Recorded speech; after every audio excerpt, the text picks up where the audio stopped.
Bonjour à tous et bienvenue à cette 6e méditation dans le livre du prophète Ézéchiel. Alors, où en étions-nous? Ézéchiel est déporté en Babylonie en même temps que 10 000 de ses contemporains israélites. Et Dieu se révèle à lui en déportation.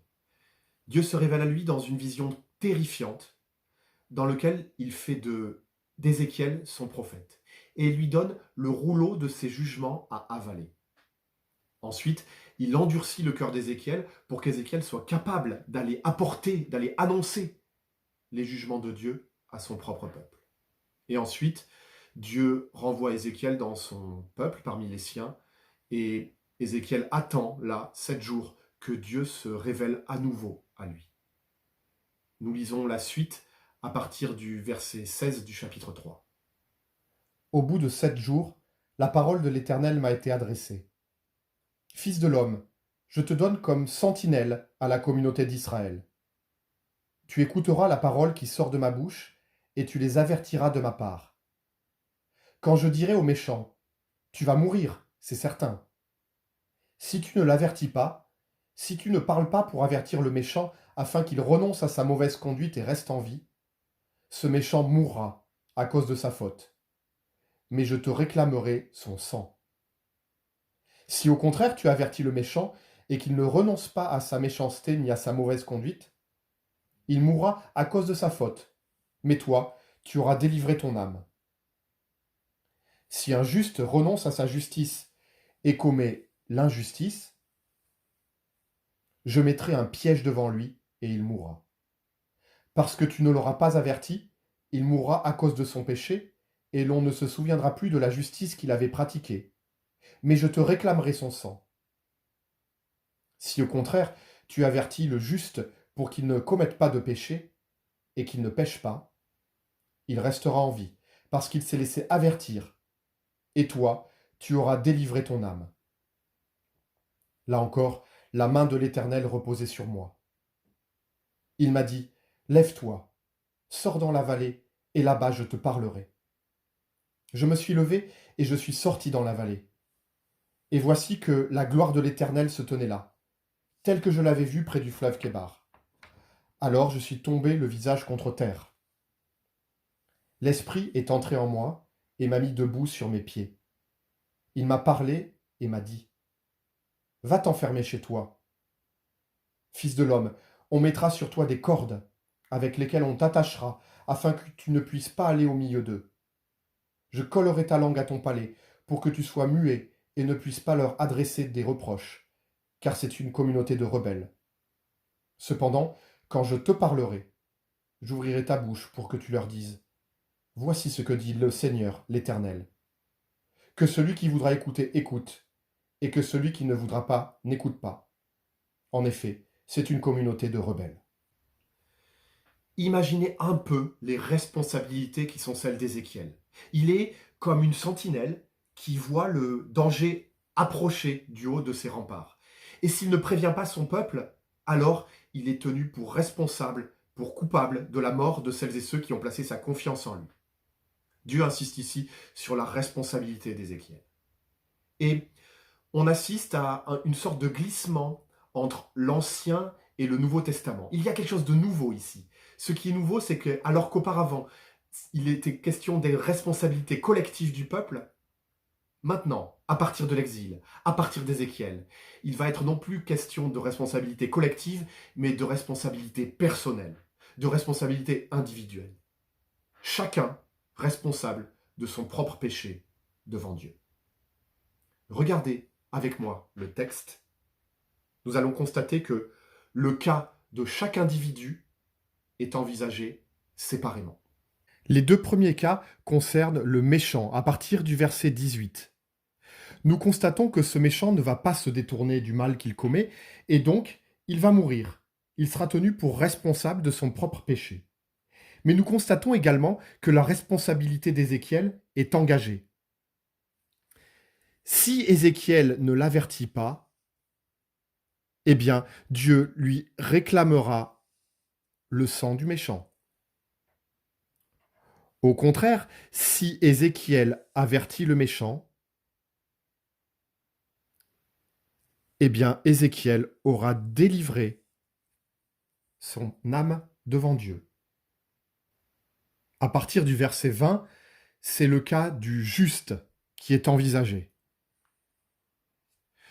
Avec le juste, deux possibilités.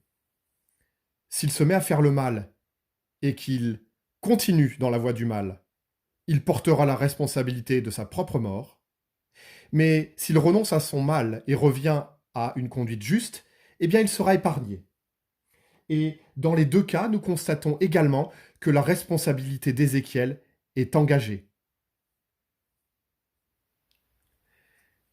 Parce que tu ne l'auras pas averti, il mourra à cause de son péché, et je te réclamerai son sang. Mais au contraire, si tu avertis le juste, et qu'il ne commette pas de péché, qu'il ne pêche pas, il restera en vie parce qu'il s'est laissé avertir par toi, et toi, tu auras délivré ton âme. Responsabilité d'Ézéchiel engagée là aussi. Quelques précisions. Le pécheur qui n'a pas été averti n'est pas dédouané pour autant. Nous l'avons constaté, il n'est pas innocenté. Pour chacun des deux, le juste ou le méchant, nous avons lu à chaque fois qu'il mourra à cause de son propre péché. Et puis, le prophète qui ne prévient pas ne perd pas son salut pour autant, mais il sera jugé pour désobéissance dans son ministère. Enfin, versets 22 et 23, Ézéchiel a une sorte de vision extatique dans laquelle il voit la gloire de Dieu à nouveau, comme au chapitre 1. Et comme au début, Ézéchiel tombe face contre terre et Dieu le relève. Mais pour lui dire quoi cette fois-ci? Eh bien, regardez les versets 25 et 26 avec moi. On mettra sur toi des cordes avec lesquelles on t'attachera afin que tu ne puisses pas aller au milieu d'eux. Je collerai ta langue à ton palais pour que tu sois muet et ne puisses pas leur adresser de reproches. Ézéchiel sera comme attaché. C'est une image. Il ne pourra plus aller vers ses compatriotes. Il sera comme muet, et là aussi c'est une image. Il ne pourra plus leur parler. C'est comme si Ézéchiel devait parler à certains moments, puis se taire à d'autres. Peut-être le silence du prophète est-il aussi une marque du jugement de Dieu. Dieu qui ne parle même plus à son peuple, tant il est rebelle. Nous en avons une confirmation ici avec la répétition de « c'est une communauté de rebelles ». C'est une communauté de rebelles. Que retirons-nous de ce passage complexe? Nous ne sommes pas des prophètes comme l'était Ézéchiel, mais Dieu a néanmoins confié une mission à son Église. Et cette mission, c'est de faire des disciples parmi toutes les nations. Et donc cette mission comporte un message à annoncer.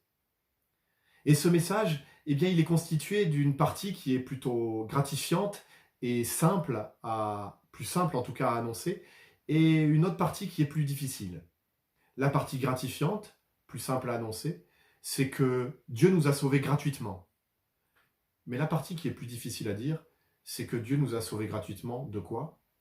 De la juste colère, sa juste colère, que méritent nos fautes.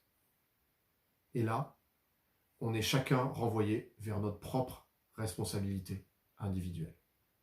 Nous sommes tous pécheurs. Et nous devrions mesurer ici à quel point Dieu nous a fait grâce. Quel cadeau merveilleux Dieu nous a fait. Le salut en Jésus-Christ. Le pardon de nos fautes, gratuitement. Mais ça nous renvoie vers nos fautes, partie plus difficile à annoncer. Partie qu'Ézéchiel n'a pas pu occulter, lui non plus, de son temps. Il a dû annoncer à son peuple le jugement de Dieu. Être sel de la terre et lumière du monde, c'est aussi cela. Dénoncer le mal de l'humanité et inviter chacun à revenir à Dieu en se détournant de ses fautes, en renonçant au mal. Et à ce titre-là, nous voyons que l'Église est en quelque sorte en train de poursuivre le ministère de sentinelle qui était celui des prophètes autrefois.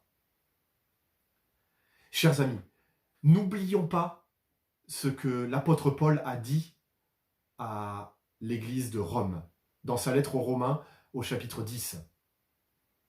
Tous ceux qui feront appel au Seigneur Jésus seront sauvés. Mais comment feront-ils appel à lui s'ils n'ont pas cru en lui? Et comment croiront-ils en lui s'ils n'ont pas entendu parler de lui? Et comment entendront-ils parler de lui s'il n'y a personne pour l'annoncer? Telle est notre responsabilité à nous en tant qu'Église. Annoncer à tous le salut qu'il y a en Jésus-Christ. Je vous dis à la prochaine pour la suite des aventures du prophète Ézéchiel.